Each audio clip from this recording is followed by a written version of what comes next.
அறிவியல் துறையில் மட்டுமின்றி இளைஞர்கள் மனதிலும் மாணவர்கள் மத்தியிலும் பெரும் தாக்கத்தை ஏற்படுத்தியவர் மறைந்த முன்னாள் குடியரசுத் தலைவர் அப்துல் கலாம். அவரது நினைவிடத்தில் மணிமண்டபம் அமைப்பதற்கான முதற்கட்ட பணிகள் நடைபெற்று வருகின்றன.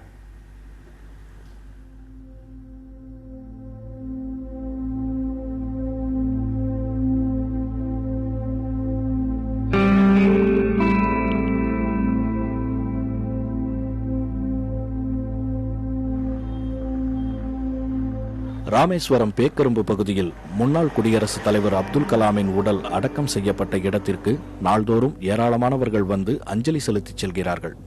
அப்படி வருவோருக்கும் நினைவிடத்தை காண வரும் சுற்றுலா பயணிகளுக்கும் வெயிலிலும் மழையிலும் ஒதுங்கக்கூட இடமின்றி தவித்து வருகிறார்கள். வந்து பார்த்தா எந்த அடிப்படை வசதியுமே இல்ல, எந்த முன்னேற்றமும் இல்ல, ஒரு காம்பவுண்ட் சுவர் கூட இல்ல. ஆனா சாதாரண அரசியல்வாதியா இருந்தா கூட எதனா பண்ணுவாங்க. ஆனா இவர் இவ்வளவு பெரிய ஆளு, நாட்டுக்கோசரம் எவ்வளவு பண்ணிருக்காரு. ஆனா அவருக்கு எந்த ஒரு நடவடிக்கையும் பண்ணல. அரசியல்வாதிகெல்லாம் எதுதான் பண்றாங்க, மெரினா பீச்சில் செலவைக்கணுன்றதாலே சில பேர் செய்யறாங்க. அப்படி இருக்கும்போது நமக்குலாம் ஐயா அவருக்கு கிடைச்சது மிகப்பெரிய வரப்பிரசாதம். இவர் நம்ம வந்து புகழ்ந்து கொண்டாடணும். இவருக்கு மிகப்பெரிய இது நினைவிடம் கொண்டாடணும். மற்ற ஸ்டேட்ல உள்ளவங்களாம் வந்து பார்க்கணும், வெளிநாட்டில் உள்ளவங்களாம் வந்து பார்க்கணும். அந்த அளவுக்கு பண்ணணும். அப்துல் கலாமின் நினைவிடத்தில் மணிமண்டபம் மற்றும் இளைஞர்களுக்கான அறிவுசார் மையம் அமைக்க மத்திய அரசுக்கு கோரிக்கைகள் முன்வைக்கப்பட்டன. 11 மாதங்களாக சுற்றுச்சுவர் கூட எழுப்பப்படாமல் இருந்த கலாமின் நினைவிடத்தில் தற்போது கம்பி வேலிகள் அமைக்கும் பணி நடைபெற்று வருகிறது. அப்துல் கலாமுக்காக நாங்கள் வேலைக்கு வந்தாங்க. வேலை செய்யற போது பயங்கரமான வெயில் அடிச்சுருக்கு.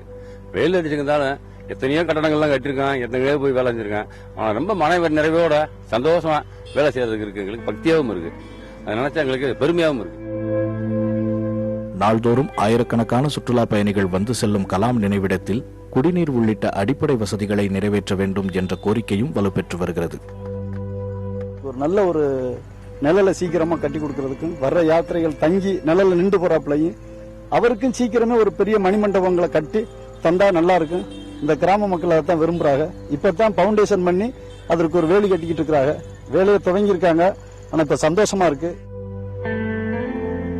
அப்துல் கலாமின் மணிமண்டபத்துக்காக தற்போது 1.5 ஏக்கர் இடம் மட்டுமே இருப்பதால் மணிமண்டபம் அமைக்க காலதாமதம் ஏற்படும் என தெரிகிறது.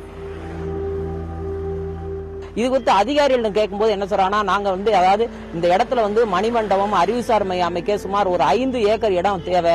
மத்திய அரசு ஒரு 5 ஏக்கர் இடம் கேட்டிருந்தாங்க. ஆனா தற்போது 1.5 ஏக்கர் மட்டும்தான் இருக்கு. இந்த இடத்துல அவங்க திட்டமிட்டபடி மணிமண்டபம் உள்ளிட்ட கட்டுமான பணிகள் செய்யறதுக்கு சாத்தியப்படாது. அதனால எஞ்சி உள்ள 3 ஏக்கரை நாங்க பெற்ற பின்னாடிதான் அடிப்படையான வசதிகளை செஞ்சு கொடுப்போம் அப்படின்னு சொல்லியிருக்காங்க. புதிய தலைமுறை செய்திருக்காக கலாம் நினைவிடத்திலிருந்து ஒளிப்பதிவாளர் வினோத்குமாருடன் ஆனந்தன்.